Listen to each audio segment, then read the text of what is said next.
What if the biggest thing standing between you and the life you want isn't intelligence, talent, opportunity, or even motivation? What if you've become very good at wanting a bigger life, but not yet good at tolerating what a bigger life demands? You want more money, but negotiating makes you uncomfortable. You want leadership, but visibility makes you retreat. You want a healthy relationship, but intimacy makes you withdraw. You want success, but responsibility overwhelms you.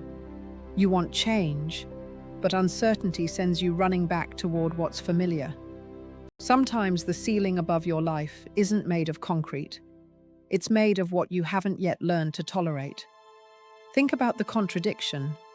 Consciously you say, "I want more," but more often comes with pressure, uncertainty, responsibility, visibility, risk, possible rejection, possible failure.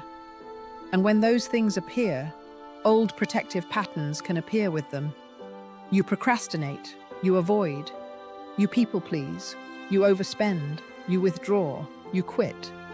You can consciously desire the opportunity while emotionally rehearsing your escape from it. Why? Because your brain doesn't approach every new situation as a blank slate. It uses previous experience to help anticipate what might happen next.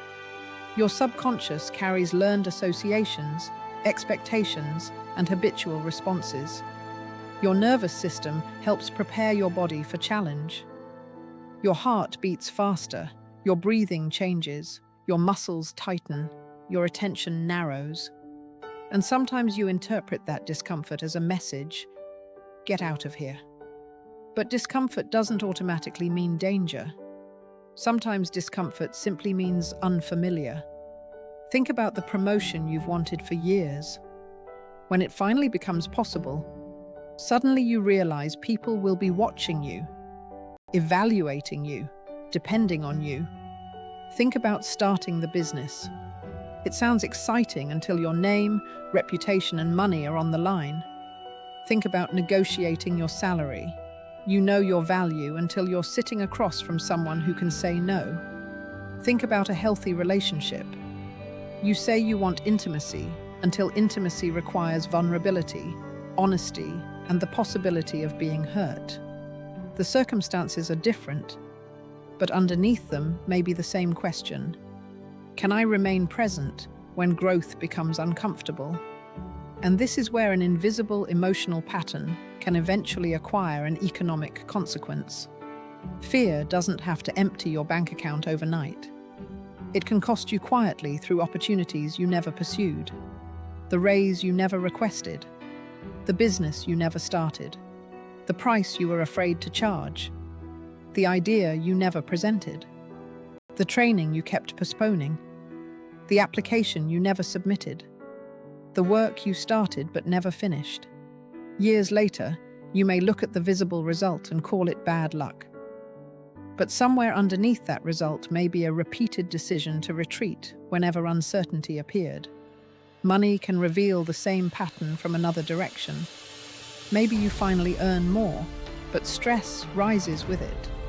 And instead of learning to manage that stress, you spend for relief. More income arrives, more spending follows. Your lifestyle expands as quickly as your paycheck. The numbers changed, but the underlying pattern didn't. This is why making more money and becoming capable of managing more money are not necessarily the same achievement. Now look at relationships. At work, you avoid the difficult conversation. At home, you avoid the difficult conversation. With money, you avoid opening the statement. With health, you avoid making the appointment.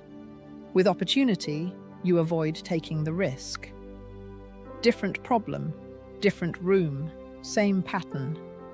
This is where Stoicism becomes far more than inspirational quotes. The Stoics weren't teaching us to become emotionless. They were teaching us to distinguish between what happens to us and what we choose to do next. You may not control the first wave of discomfort, but you can train your response to it. Wisdom asks, Is this actually dangerous, or is it simply uncomfortable? Courage says, stay present long enough to face what you've been avoiding. Temperance says, don't immediately reach for the quickest form of relief. Justice says, do what is right, even when doing what is right is harder than escaping. Stoicism doesn't teach you how to build a life without pressure. It teaches you how to build a character capable of carrying pressure. So how do you begin raising this invisible ceiling? Start with what I call a capacity rep. The next time discomfort appears, don't immediately escape it. Pause. Take one slow breath. Name what is actually happening. Say to yourself, I'm uncomfortable. Notice how different that is from saying, I'm unsafe. Then ask one question. What would the person I'm becoming do next?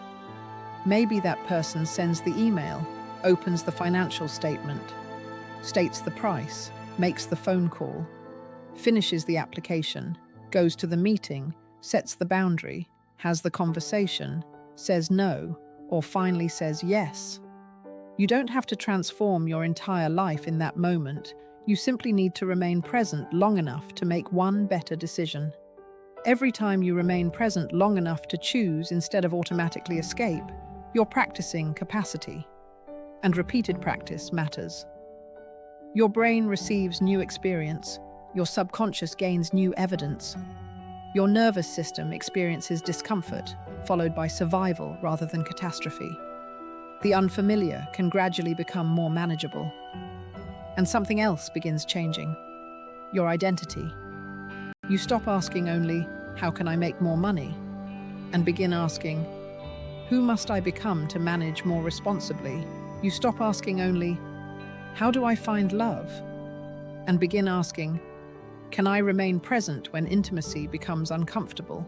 You stop asking only, how do I become successful? And begin asking, can my character carry responsibility, visibility, uncertainty, and pressure without abandoning itself? Because success isn't merely acquiring more. Part of success is developing the capacity to carry more without losing yourself. More money requires stewardship. More authority requires character. More opportunity requires decisions. More intimacy requires vulnerability. More freedom requires responsibility. Maybe the next level of your life doesn't require a completely different person. Maybe it requires you to become more capable of remaining present when the old version of you would have escaped. Your intelligence may open the door. Your talent may create the opportunity. Your ambition may get you into the room. But character determines what you do when the room becomes uncomfortable. So when you feel yourself approaching that invisible ceiling, don't immediately retreat. Study the pattern, regulate the reaction, choose the virtue, practice the response, expand your capacity. Then do it again. Because what feels unfamiliar today can become something you're capable of carrying tomorrow. Every visible outcome begins with an invisible pattern. Your future isn't waiting for you. It's being built by you. Don't simply understand the pattern. Become the person who can replace it. That is Stoicism 2.0.